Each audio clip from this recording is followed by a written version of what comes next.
and again, I have offered the Prime Minister support to pass difficult legislation. Time and again, he has turned it down.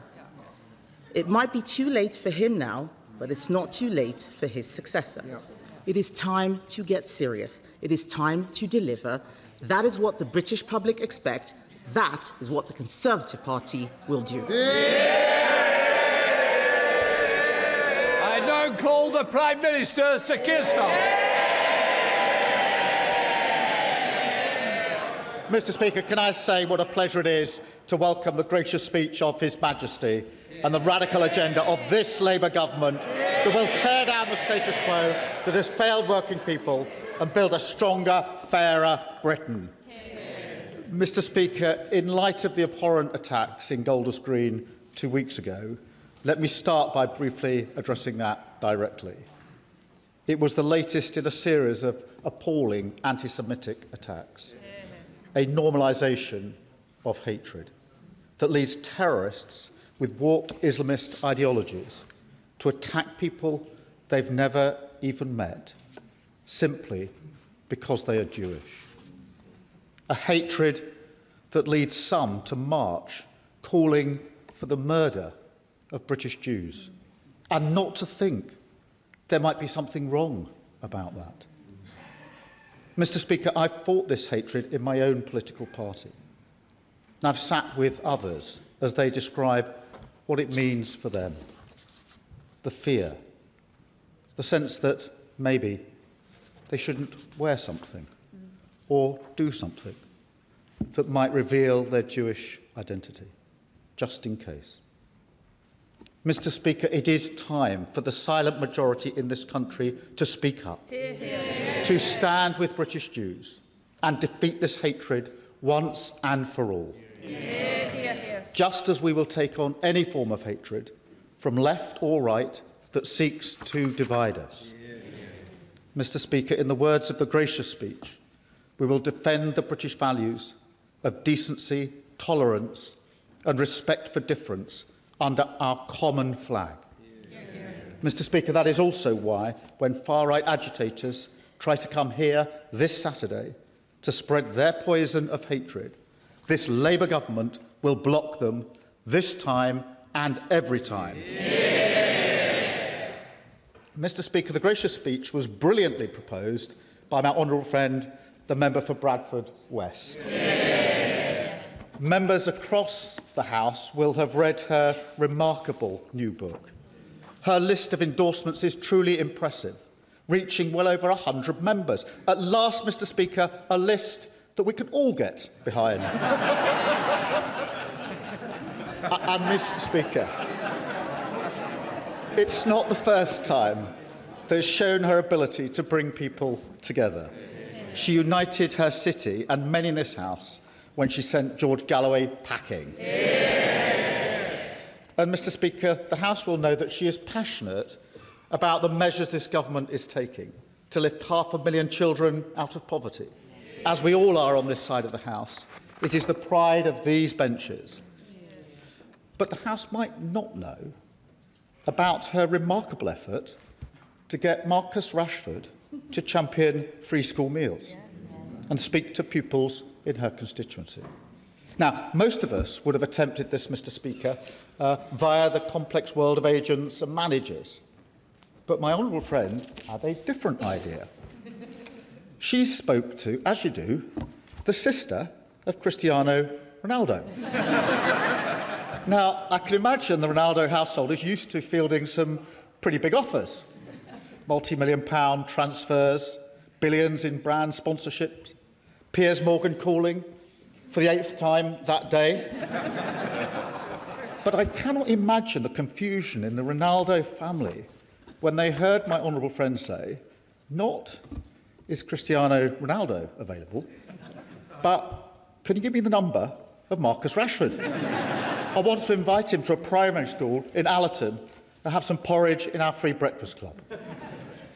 Mr. Speaker, on a much more serious note, I know the whole House will join me in paying tribute to my honourable friend's extraordinary courage, together with her mother, brother and sister. This story is utterly harrowing. Their strength to survive and the deep-rooted determination to fight for change is an inspiration for all of us and the very best of who we are. My honourable friend brings a lived experience to our politics, an empathy, a compassion, a humanity, an understanding of how easy it is to slip from a stable and secure life into one gripped by terrible deprivation. As she writes in her book, behind every word we utter must lie the foundation of real human experience. And in that spirit, I'm sure she will welcome the measures in this King's speech, which will deliver change grounded in that lived experience, and the tireless campaigners who have fought for justice, from remediation for those living in homes with unsafe cladding, to banning abusive conversion practices, from our mission to halve violence against women and girls, to the Hillsborough Law, which will bring justice for all. As she says so powerfully, equality, fairness and justice must belong to all of us. That is the driving purpose of our party, and her speech was in the finest traditions of this House. Mr. Speaker, His Majesty's speech was also brilliantly seconded by the honourable friend, the member from Harlow. Now, we are all proud to represent our constituencies, but few of us so relentlessly name our constituency as those who represent Harlow. Members from previous parliaments will remember my honourable friend's predecessor, Robert Halfon, who seemed to get Harlow into pretty well all of his contributions. Well, my honourable friend will not be outdone. He has inherited the great Harlow shoehorn, and indeed, he's already recognised across this House as a one-man tourist board. And I have to thank the member for Huntingdon, caught in Hansard, referring to my honourable friend as the trade envoy to Harlow. A rare example of a good idea from the opposition.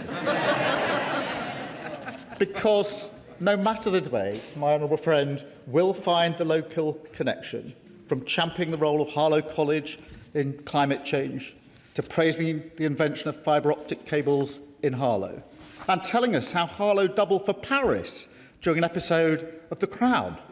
Mr. Speaker, I remember very clearly my honourable friend saying to me that wherever he goes in the world, he is always thinking about Harlow. Mr. Speaker, he's quite right. And can I congratulate him on his amazing fundraising at this year's London Marathon, as has been mentioned. I do understand his disappointment at being overtaken by the right honourable member for Basildon and Billericay. All I can say is there is no shame in losing to someone whose training was so extensive that it involved running all the way from northwest Durham to Billericay.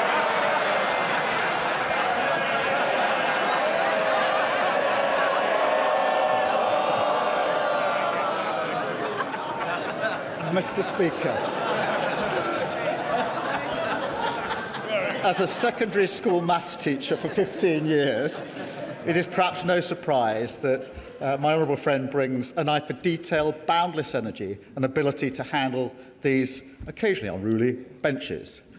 But he also brings a real passion for young people, a deep and personal understanding of the invaluable role that young carers play, and a total conviction in the power of education to change our country. So I know he will welcome the education bill in the gracious speech. And when the next series of Educating Essex is made, my honourable friend will rightly be the star. And I thank him for yet another fantastic speech today. Mr. Speaker, let me also thank the Leader of the Opposition for the usual warm and generous nature of her contribution.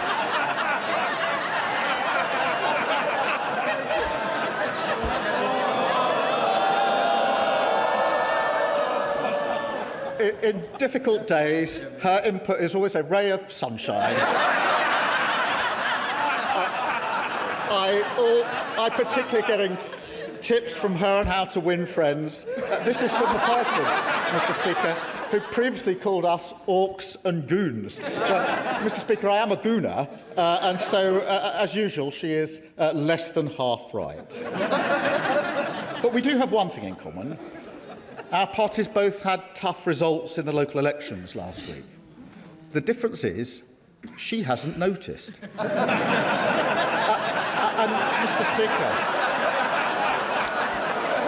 Mr. Speaker, there's another difference, Mr. Speaker. We are in government and they are no longer even the opposition. Mr. Speaker, this King's speech is a strike against the status quo that has failed working people. It's a King's speech for the young people whose gifts lie in their hands, who work hard, want their talents to be recognised and just want an opportunity in their community.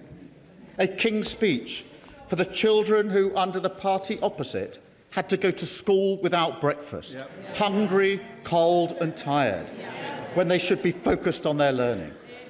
And, Mr. Speaker, it's a King's speech for the backbone of this country, for working people who worry about the cost of living, want their town centres to thrive, their public services to work, their government to be on their side. And, Mr. Speaker, we are, because the heart of this programme is a plan to make Britain stronger and Britain fairer. Yeah. Mr. Speaker, right now across the country, people turn on their television and they see bombs falling. They go to the petrol station and see prices rising, and they're worried sick about the consequences. We cannot stand here in this House and pretend that this is new. Britain has been buffeted by crises for decades now. The 2008 financial crash, the austerity that followed it, Brexit, COVID, and the war that still rages in Ukraine. And the response, their response, is always the same: a desperate attempt to get back to a status quo that failed working people, decimated their public services and made them pay the price. Our response this time must and will be different, a complete break. We will not simply slump back to the old ways, because this King's speech gives us the strength we need, the economic security, energy security and national security to control our future in a chaotic world.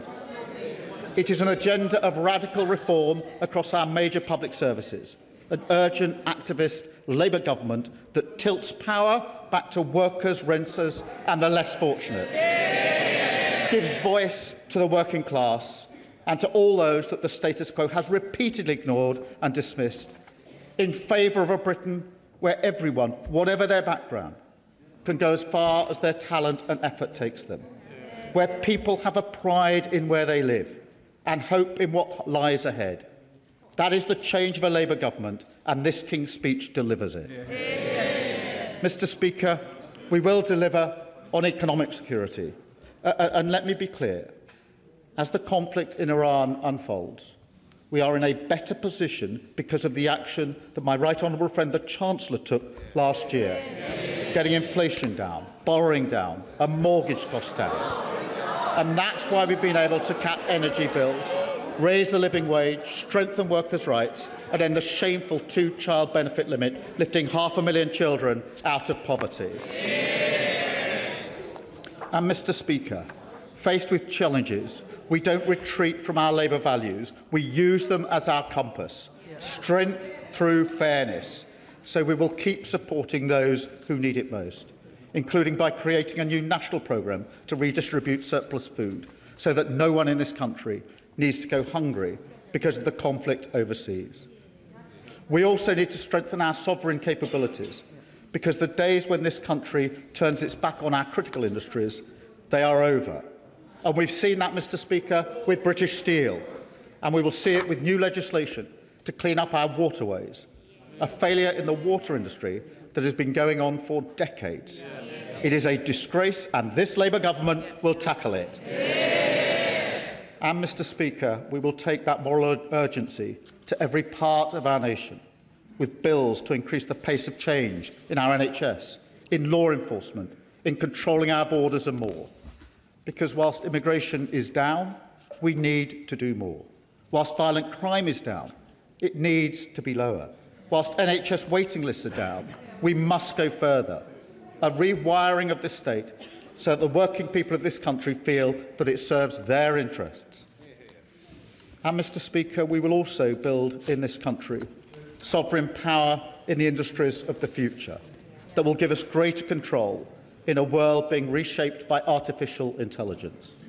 We will tear down the barriers to growth on planning, on faster infrastructure development, on business regulation, helping our great businesses, large and small. And, Mr. Speaker, we will, as a defining act of this government, rebuild our relationship with Europe. Britain back at the heart of a stronger Europe. That is good for growth. It will reduce the cost of living and strengthen our security. There is no good reason to oppose it. So for our economic security, for our Labour values, this government will act. Yes. Okay. Prime Minister, in my part of the United Kingdom, Northern Ireland, we have been subjected now for some years to the humiliation of being governed by laws we don't make and can't change. And yet you, Prime Minister, now seem to want to impose that same denial of democracy in the whole United Kingdom by becoming a subservient rule taker from a foreign parliament. How is that in the interest of democracy? Can I just say to Honourable Member, he's been here long enough to not blame me for the problem. I am not you. Prime Minister. Mr. Speaker, I thank him for his intervention. I'm very well aware of the tensions in Northern Ireland, the issues that have to be dealt with in relation to relations with the EU. But we have to face the fact that promises were made about Brexit, which were not true, which haven't borne fruit. It is in our economic interests, our national interest and defence interests to be closer to Europe. Of course, we will navigate carefully, taking on board the issues in Northern Ireland, as he would expect. But it is in our interest to be closer to the EU. That is what we are doing, and we will go further. Mr. Speaker, this moment also demands even greater radicalism on energy security. The British people should not have to pay more in their bills, and their living standards should not be hit because of a war that they did not vote for, that Britain is not involved in, happening thousands of miles away. That is a fundamental argument of this government, and the party opposite has no answer to it. Because for decades they ducked the long-term decisions to make our country, our energy and our economy stronger. So we are going to take control. We are going to declare Britain's energy independence. That does not mean, and it will not mean, that we turn off the taps in the North Sea. Oil and gas will be part of the mix for decades. But we have to move so much faster on clean energy, a whole society effort, everyone playing their part, as we take control of our energy security. And, Mr. Speaker, I will. I'm very grateful to the Prime Minister for giving way. He talks about energy security, and he should know that Scotland currently exists in a state of energy surplus. We generate more electricity than we use, and he should know that under conditions of surplus, prices go down. But in Scotland, because we have to be stuck in the GB energy market, we pay for the scarcity of energy in England, but not just to the equal, to the detriment, higher prices for energy in Scotland. Can he explain why that dysfunction exists and what's in this King's speech to fix it? Well, what's in this King's speech to fix it is moving faster to our energy independence. That is the way that we get off the international markets. That is the way that we take control and reduce bills for people across the country. Mr. Speaker, we will, of course, also strengthen our country's defence security. That starts with the fundamentals and a recognition that it is not in the interests of this country to rush into a war without any thought of the consequences. That is my position. That has always been my position, regardless of the pressure. A test of judgment which some in this House have failed. It continues, Mr. Speaker, with our commitment to NATO, the most successful defensive alliance in history. A proud achievement of this party that others would throw away. Today, faced with even greater threats, we need to strengthen NATO, we need to invest in our defence capabilities, and we need to strengthen the European element of NATO, because this nation is stronger when it stands with others, not just in word, but in deed. We are prepared to lead from the front, to bring nations together in this moment of danger, to support Ukraine, including through the coalition of the willing, and to act with our allies to reassure shipping in the Strait of Hormuz. Because, Mr. Speaker, we're not merely content to manage the fallout of the Iran crisis. Instead, we're building an international effort to solve it and end the economic harm. And of course, Mr. Speaker, standing up for the defence and security of the United Kingdom depends on one thing above all else: ending 14 years of Tory defence austerity, with the biggest sustained investment since the Cold War. And we will go further with the measures outlined in the King's speech, with our upcoming defence investment plan. And, Mr. Speaker, we will develop the capabilities our nation needs. We will also deepen our partnerships to fire up our industries and make sure that British skill, British pride and British resolve are converted into British jobs in a stronger, fairer Britain. Yes, I will. To the Prime Minister for giving way. He's used a lot of words about the Defence Investment Plan, which was, I think, due in the autumn of last year. So when's he going to sign it? I'll take no lectures from the party opposite. They hollowed out defence spend. Defence spend was 2.5% when they came into power, 2.3% when they left power. The investment plan is being finalised and will be published soon. But, Mr. Speaker, the strength is the foundation. That's the way we maintain our control, even in the storms of blood. I won't give way. I mean, the Prime Minister quite rightly prioritised the defence of the country. We have depended for decades on the courage, honour and loyalty of our soldiers. They, of course, some of our best units, are now losing soldiers because this government is undermining them and allowing them to be prosecuted and persecuted for alleged crimes that were not carried out decades ago in the Northern Ireland Bill. Mr. Speaker, he knows very well that the provisions in Northern Ireland are intended to strike the right balance between what needs to be done and protecting our veterans. We are, of course, proud of all those that have served and do serve our country, but the legislation that was put forward by the last government was struck down, leaving no protection whatsoever. Because, Mr. Speaker, I'll make some progress. The way we change our country, rather than make our progress,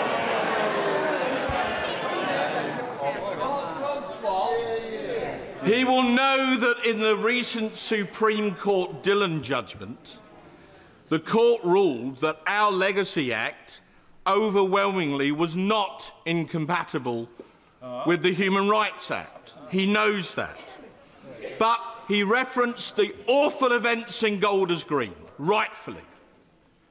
And he defended the police officers against attacks on the leader of the Green Party, rightfully, and said they had to take split-second decisions. So if Northern Ireland veterans had to take split-second decisions to uphold the rule of law in Northern Ireland, what's the difference? I have been in control rooms in Northern Ireland, watching decisions being taken on the use of fatal force. I'm well aware of the nature of the decisions that have to be taken, the circumstances in which they're taken, and how difficult those decisions are. That is not the same as the issues in this bill, and he knows it. Mr. Speaker, strength is the foundation. It is the way we maintain our control, even in the storms of this world, the way we change our country rather than just manage the crisis. And more than anything, change means a Britain where every child can go as far as their talent or effort allows. It is a beautiful idea, one that I know is shared across the House. But we need, as representatives of this country, to see the country as a whole, to make sure we see every child, including the children who are growing up in poverty, the children who have special educational needs, and the young people who can't get a job, and the people who are ignored, excluded from our highest aspirations because they don't want to go to university. This is a King's speech to change that, Mr. Speaker, once and for all. And Mr. Speaker, my late brother had difficulties learning, and he had to fight every day just to be seen. And there are millions of people like him, people who are ignored by a system, a status quo that has no expectations for them. This King's speech will make sure no child is left behind, because everyone has something to contribute to the success of this nation. And every child must succeed if we're to build a stronger, fairer Britain. That is how we tear down the status quo preserved by the party opposite, a status quo that failed working people, a status quo that left Britain's economy exposed, a status quo that made our country weak. There are some in this country, some even in this House, who would feed the frustration with that status quo into a politics of grievance and division.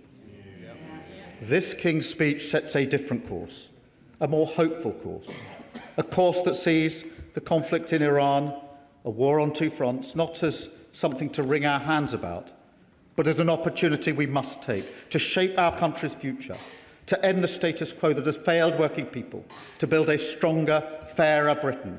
That is what this King's speech delivers, and I commend it to the House. The Leader of the Liberal Democrats, Sir Ed Davey. Thank you, Mr. Speaker. And may I start by giving my sincere thanks to His Majesty King Charles for His Grace's speech on behalf of all Liberal Democrats. While we still believe President Trump should not have been rewarded for insulting British soldiers and the Royal Navy, His Majesty was superb on that state visit. And can I join others in paying tribute to the honourable members for Bradford West and for Harlow for their accomplished speeches, proposing and seconding the Royal Address. Like myself, the honourable lady worked in a factory. For her, it was crisps. For me, it was pork pies. If we throw in the honourable member for the Isle of Wight West, who worked in the soft drinks industry, together we are a meal deal. But may I say, she is the real McCoy. The honourable member for Bradford West has already had an extraordinary life and career, talking from first-hand experience about how violence against women and homelessness touches millions of people, and we are in her debt for that and for her bravery and courage. Can I also congratulate the honourable member for Harlow for his speech? I hear he recently ran the London Marathon. Now, the House might be shocked to know I have more experience with crisps than long-distance running. But I would add that it's a great pleasure to work with him on young carers and young adult carers, something that we are both passionate about. And can I thank him for his leadership chairing the all-party parliamentary group. As others have mentioned, including himself, the honourable gentleman was a maths teacher for many years and no doubt had to deal with bad behaviour in the classroom. He may want to advise the Prime Minister on whether the Health Secretary should be put in detention.